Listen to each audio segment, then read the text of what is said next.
drones walking by, just getting random kills, and Killer doesn't seem to notice, so DT just does his thing. Doing his thing. More cannons going up as well, but it's really, you know, the cannons are just fodder. You know, the Reavers and the Templar are really the thing that gets it done. Anyway, here comes another drop. He's going to try and come in here with another drop. There's still one Reaver there. He's going to try and finish off that. Next is two Reavers actually in the mix. Swarm goes down to try and protect those Zerglings, but just too many Reavers, and he's actually going to try and drop on top of the Reavers. Wow, nice. I like that. Dropping single Zerglings. Actually, that may have been all he had left was single Zerglings in those Overlords. But, you know, you can drop a single Zergling out.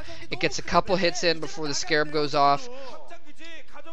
It's a relatively effective way of picking off those Reavers without that much damage. And look at this. Now he's coming in here. He's finally going to kill this base in the top left, and a Killer doesn't even care. I don't think Killer cares. He's going to run his drones away, and he's going to lose out on just a few minerals. They showed that one patch had, you know, under 200 minerals left on it. So that base is pretty much close to mined out anyways. Not very important. There's the Ultralisk Cavern. Huge stream of red units. Oh, nice storm drop coming down in the back while he's distracted. Huge stream of red units coming up the middle of the map. Is he going to have the firepower to deal with this? He's got a couple High Templar there, doing some nice storms, blanketing the area with storms, and oh, yes, maelstroming the lurkers within range of the cannons, storming them to finish them off as well, but he's just got too many units. He's powering through. Violet was still with a significant army, but lots of Hydras coming in here, and he's crucially out of storms and out of, oh no, Archon's coming in here, clearing out these lurkers. If he can clear out this base, he may be able to come back in this game if he can hold off that attack at the same time. There's a lot of lurkers there, though. If you get some Hydralisks down there, that would be perfect. Oh, there's the Observer. Okay. Wow, look at this force of Zerglings coming up, though. And does he have... Yes, he does have one Psystorm gets in there. The few Zerglings do squeeze through, and it's just going to be too many units, I think. Finally, he takes out that Archon, or those Archons, but loses some drones in the meantime. But just tons and tons and tons of units. More High Templar coming out, but they're new High Templar. They only have enough energy for one storm right now. If he attacks, he's going to have to use up those storms. Killer may just be able to overpower him just by forcing economy down his throat. Killer now, for the first time in a long time, has a superior army count. 126 supply to 113, just a little bit larger supply, but the Protoss wants to have a little bit bigger supply than the Zerg player. Very good upgrades, by the way, for Killer. He's got +3 weapons, +2 carapace on those ground units. That was, I believe, the actually I didn't see if that was range or not. Yeah, +3 weapons for the Protoss as well, only +1 shields. So pretty much even upgrades at this point, relatively speaking. Anyway, here he comes in with another attack. Shuttle coming in. It's too bad he doesn't have any Scourge. That shuttle is way vulnerable. But wow, look at this. Again, sending in just a few Zerglings and taking out some Templar. The Zealots getting the job done. Whoa, he's going to have to fall back. Where's your major damage dealing units? There's the storms. Oh, absolute pools of blood, lakes of blood being caused by those storms, and Reavers going off as well. Wow, and that is the power of the Protoss. Just a few units with the power to kill so many Zerg units, but I don't think it matters to Killer right now. He's just throwing stuff out. I mean, getting plagues off, those plagues really helped as well. They enabled him to kill off the Zealots very quickly, and now, yeah, you can see Violet is a little bit exasperated. He does not look like he is satisfied at all. He's looking a little bit worried. He's just kind of... I think he realizes he's on his last legs here. He's kind of trying to figure out, okay, what can I do? What can I do here? I'm so behind right now.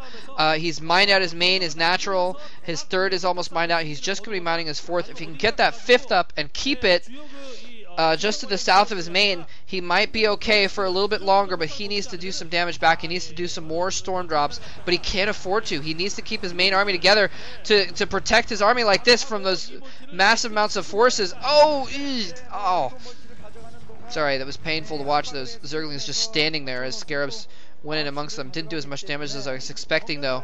But anyway, Killer, Violet, he's in a position where he needs to do some harassment to get back in the game, but he just can't. I mean, he can't afford to move out right now. Look at this. There's plague all over those Zerg units just because he plagued the Zealots, I believe, while they were attacking.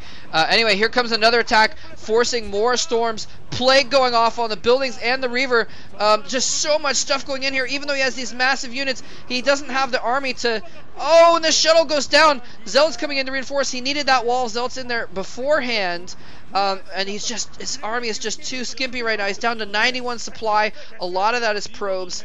So he doesn't have a huge army at all. He needs to keep, like a Reaver and a Templar at every base. Well, at least his 4th base, just to, okay, now he's got a couple Templar and a shuttle. Are we going to see finally some storm drops? But he needs to spread out his army a little bit, because if he gets dropped, he needs like a couple Reavers to back up those cannons. Otherwise, the base will just go down, like his 4th at the 3 o'clock position. These Overlords see this coming. I guess he's going to head for that bottom left base. But if he's paying any attention to it all to the minimap, he sees this coming.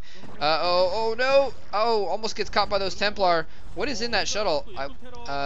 Oh, almost runs into a Scourge. Oh, he's low on hit points. The Scourge might kill it off. Oh, drops the. Okay, that was that was interesting. He's stormed. Quick, get off one Psystorm before I die. On the shuttle that dropped me off here. Well done, High Templar. You will go down in the annals of history. No, you won't even. Your name won't even be written down in the. Anyway, this is the killing blow here, ladies and gentlemen. This is the final. This is the final battle getting prepared for right now. He plagues the stuff just to soften it up. Here come the Ultras moving in there. Ultras will not even care about the Psystorm. Swarm goes down on top of him just in case, just to protect him from the cannons. And there's GG coming from Violet. Very, very nicely played by Killer. Excellent, excellent job. Very nice games. Glad to be casting a little bit again today. Unfortunately, I do have to work later, so I'll probably... I don't know what I'm going to do. Maybe I'll play some more Half-Life 2. Even though for some reason, I think my monitor I got is too good. It makes me nauseous if I have to play more than like an hour of Half-Life 2. Very strange. Other games are okay though. I can play several hours of StarCraft 2, luckily. Yeah, I just got my PC recently, so I've never been able to play Half-Life 2 until just now. So, anyway, yes. So the winner of this match, who we see right here, Killer aka Baxter, he moves on to face Sea Shield. And then the winner of that will actually go into the round of 16 of the OSL.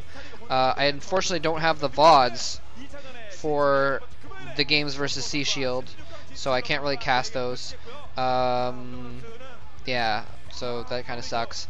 But these games are sold old anyways, actually, that it doesn't really matter. I think what I'll do, in case you're curious what happens between Baxter and Sea Shield, I'll go ahead and put like I'll put a long description where if you hit